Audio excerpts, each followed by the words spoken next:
तुझ में रब दिखता है।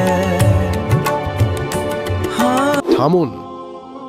একজন মুসলিম হিসেবে আপনি কি কখনো ভেবে দেখেছেন এই গানের অর্থ কি? এই গানের অর্থ হলো, তোমার মাঝে আমি রবকে দেখতে পাই, প্রিয় আমি কি করব? এখন একটু চিন্তা করুন, রব মানে আল্লাহ। একজন মানুষের মাঝে আল্লাহকে দেখা, এটা কত ভয়ঙ্কর কথা। আপনি কি বুঝতে পারছেন এ ধরনের কথার মাধ্যমে অজান্তেই শিরকের দিকে চলে যাওয়া হতে পারে? আল্লাহ তাআলা শিরকের গুনাহ তওবা ছাড়া ক্ষমা করেন না।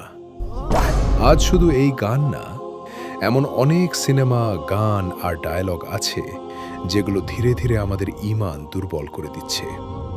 তাই এখনই সচেতন হন, আল্লাহর পথে ফিরে আসুন, শিরক থেকে বেঁচে থাকুন।